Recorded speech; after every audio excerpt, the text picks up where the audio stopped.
Halo pemirsa GPR TV dari Sabang sampai Merauke, dari Miangas hingga Pulau Rote. Bertemu lagi bersama saya Bilky Sabila dalam program Kominfo Newsroom. Halo pemirsa GPR TV dari Sabang sampai Merauke.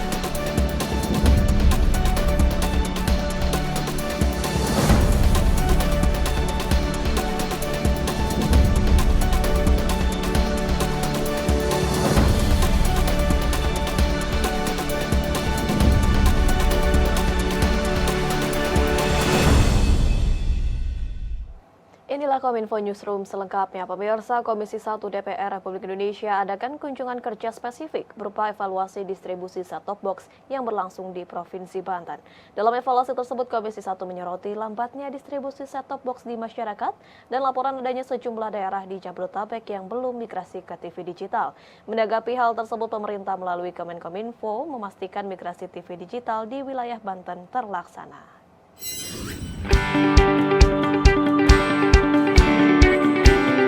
Penyaluran set-top box merupakan salah satu faktor yang sangat penting untuk menyukseskan ASO sehingga masyarakat dapat menikmati siaran TV digital. Kesuksesan ASO merupakan tugas dan tanggung jawab bersama antara pemerintah, penyelenggara multiplexing, lembaga penyiaran, dan masyarakat.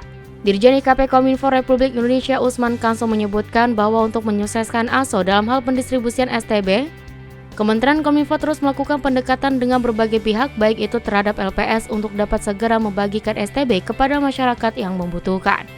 Hal tersebut disampaikan Dirjen IKP pada kunjungan kerja spesifik Komisi 1 DPR RI mengenai evaluasi pendistribusian STB di wilayah Kota Tangerang, Tangerang Selatan, dan Kabupaten Tangerang.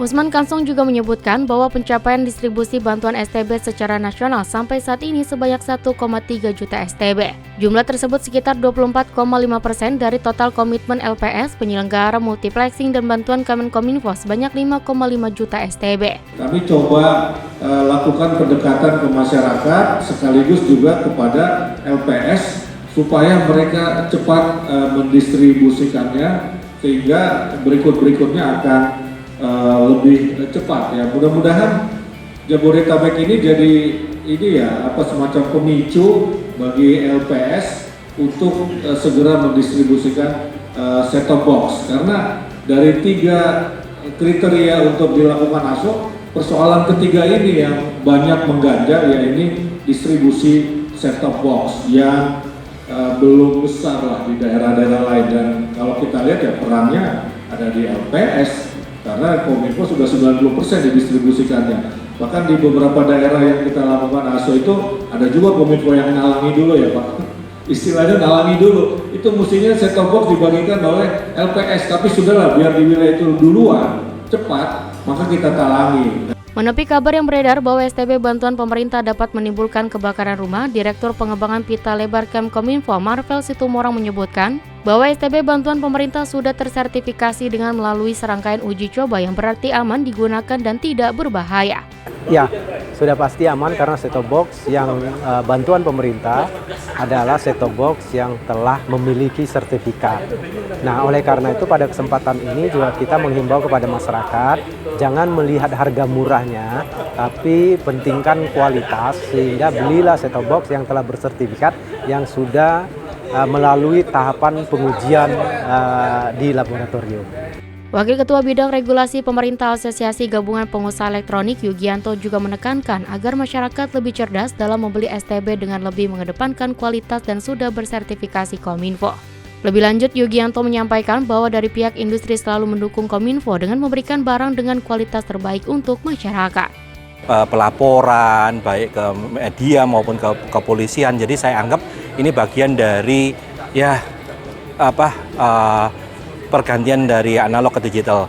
Yang saya sarankan adalah set-top box yang Anda beli itu pastikan jangan kejar murah, tapi pastikan standar yang Anda beli, set-top box yang Anda beli tersertifikasi oleh Kominfo.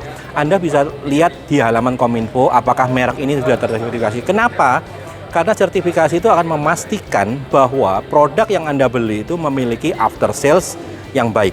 Pertama. Kedua, kondisi dari hardware yang Anda beli itu juga aman.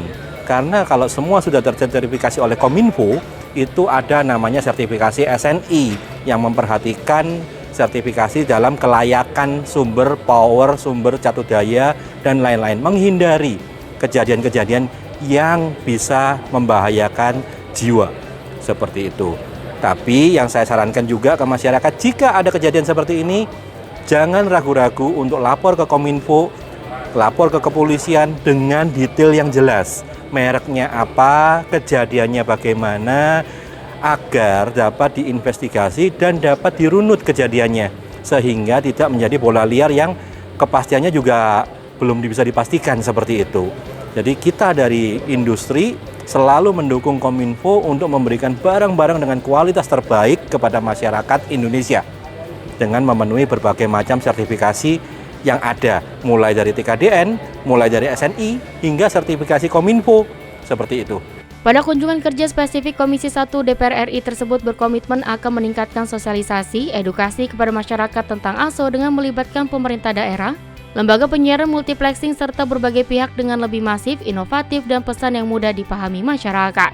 Serta memastikan ketersediaan STB bersertifikat dan TV digital di pasaran.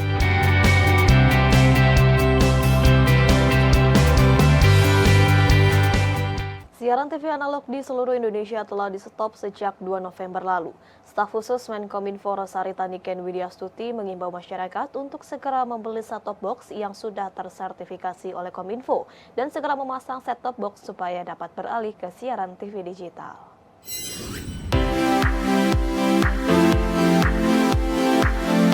Selepas dimatikannya siaran TV analog ke siaran TV digital pada tanggal 2 November 2022 waktu lalu, Kementerian Kominfo terus melakukan sosialisasi serta penyerahan set-top box bagi rumah tangga miskin ekstrim di seluruh Indonesia. Dalam hal ini, Kementerian Kominfo telah menyediakan 1,2 juta set-top box yang kurang lebih 80% sudah terdistribusikan kepada sebagian rumah tangga miskin, yakni yang telah tercatat melalui Kementerian Sosial dan terverifikasi oleh Kementerian Dalam Negeri Republik Indonesia. Sedangkan untuk masyarakat yang mampu, staf khusus Menkominfo Rosarita Niken Widyastuti mengimbau untuk segera membeli set-top box yang sudah tersertifikasi oleh Kominfo. Melalui laman resmi siarandigital.kominfo.go.id, pentingnya perangkat TV digital dan STB bersertifikasi Kominfo yakni diantaranya karena faktor keamanan pengguna sudah menjadi standar di VB T2 di Indonesia, terdapat garansi dan layanan purna jual dari produsen apabila terjadi kerusakan, serta STB yang telah tersertifikasi oleh Kominfo merupakan produksi dalam negeri yang diwajibkan memiliki TKDN paling sedikit 20%.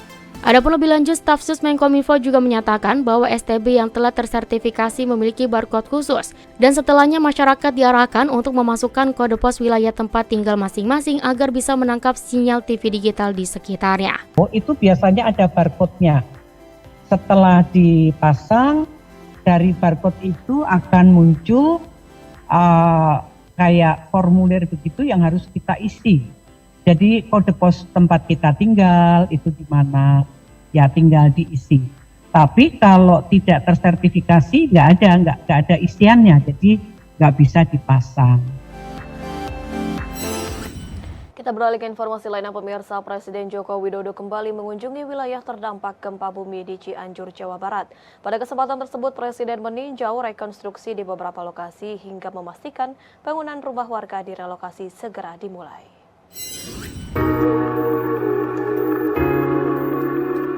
Presiden Republik Indonesia Joko Widodo mengunjungi wilayah terdampak gempa bumi di Kabupaten Cianjur, Jawa Barat dengan menggunakan kendaraan darat guna memastikan dimulainya proses rekonstruksi dan penyaluran bantuan kemanusiaan kepada seluruh korban.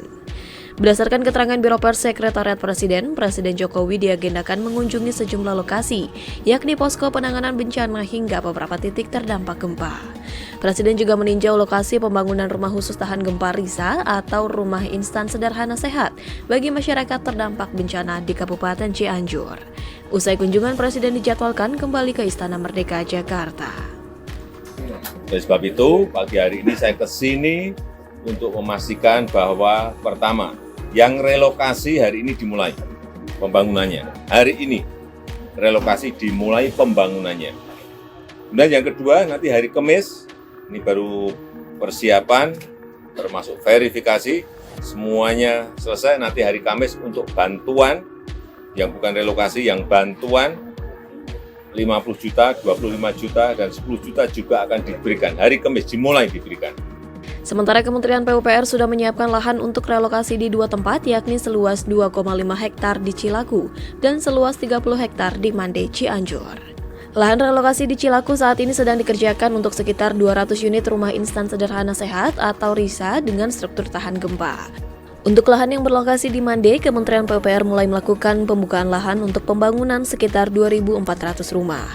Menteri PUPR Basuki Hadi Mulyono menargetkan pembangunan rumah warga yang rusak parah atau runtuh akibat gempa Cianjur selesai sebelum Lebaran tahun 2023.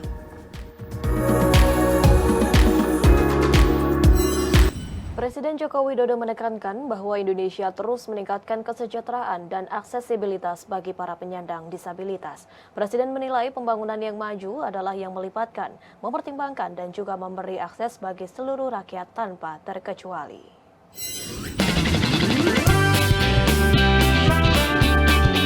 Pada peringatan Hari Disabilitas Internasional 2022, Presiden Republik Indonesia Joko Widodo berharap agar adanya peningkatan aksesibilitas terhadap penyandang disabilitas di Indonesia. Disabilitas harus mendapatkan kesempatan yang sama, baik dalam bidang pendidikan, pekerjaan, hingga kesempatan yang luas untuk berprestasi. Presiden mengajak kepada seluruh masyarakat jajaran pemerintahan di tingkat pusat hingga daerah agar memastikan terpenuhinya hak-hak dari penyandang disabilitas, serta serapan tenaga kerja disabilitas di lembaga pemerintahan, BUMN, dan swasta harus ditingkatkan untuk diprioritaskan. Prestasi juga menyebutkan bahwa prestasi penyandang disabilitas di bidang olahraga sangat luar biasa. Hal tersebut dibuktikan dari prestasi yang diraih oleh penyandang disabilitas pada ASEAN Para Games 2022. Dengan berbagai regulasi dan bentuk kepedulian pemerintah terhadap penyandang disabilitas, Presiden Joko Widodo berharap agar Indonesia menjadi rumah yang semakin nyaman bagi penyandang disabilitas untuk terus berkarya. Sebelumnya, Dirjen Pembinaan Penempatan Tenaga Kerja dan Perluasan Kesempatan Kerja Kemenaker Republik Indonesia Suhartono menyebutkan bahwa Kemenaker telah melakukan MOU dengan Kementerian BUMN terkait dengan penempatan dan pelatihan kerja kepada penyandang disabilitas. Melalui regulasi dan kebijakan, serta melalui budaya masyarakat yang inklusif, melalui kerjasama antar Komisi Nasional Disabilitas dan seluruh komponen bangsa, kita bisa meningkatkan partisipasi aktif penyandang disabilitas dalam pembangunan dan mendorong terbukanya akses layanan publik yang ramah disabilitas. Penyandang disabilitas harus memperoleh kesempatan yang sama, kesempatan luas untuk mendapatkan pendidikan yang layak, kesempatan yang luas untuk bekerja dan berkarir, serta kesempatan yang luas untuk berprestasi. Saya minta agar serapan tenaga kerja disabilitas di lembaga pemerintahan, BUMN, dan swasta agar terus ditingkatkan. Oleh karena itu, peningkatan keterampilan bagi kalangan disabilitas harus diberikan prioritas. Sementara itu, Kementerian Kesehatan menyatakan bahwa cakupan imunisasi campak rubella tahun 2022 telah mencapai lebih dari 72%. Meski mencapai target nasional, namun cakupan di wilayah luar Jawa baru 63,90%. Kementerian Kesehatan Republik Indonesia menyatakan bahwa cakupan imunisasi untuk campak rubella yang digelar dalam bulan imunisasi nasional atau BIAN 2022 secara nasional telah mencapai 72,7%. PLT Direktur Pengelolaan Imunisasi Kemenkes Prima Yasefin dalam media brief yang diikuti secara daring membeberkan dalam data capaian BIAN nasional milik Kemenkes, target pemberian imunisasi campak rubella adalah 95%. Di wilayah Pulau Jawa Bali, capaiannya menyentuh 97,90%. Meski mencapai target secara nasional, namun cakupan di wilayah luar Pulau Jawa Bali baru 63,90%. Di mana provinsi yang sudah mencapai target 90% itu adalah Sulawesi Selatan, Jawa Timur, DKI Jakarta, Banten, Jawa Tengah, dan Jawa Barat. Untuk imunisasi tambahan campak rubella, secara nasional kita sudah memberikan imunisasi bagi 26,5 juta anak atau persentase capaiannya adalah 72,7% dari yang harusnya target anaknya adalah 36,4 juta ya sasaran kita tadi. Dengan demikian, dirinya mengimbau pada semua orang tua untuk segera membawa anaknya yang berusia di bawah 5 tahun dan belum mengetahui atau melengkapi status imunisasinya, yakni hingga akhir tahun 2022 untuk segera melakukan imunisasi di fasilitas kesehatan terdekat. Pemirsa, usai jeda kami akan kembali dengan beragam informasi lainnya. Tetaplah bersama kami.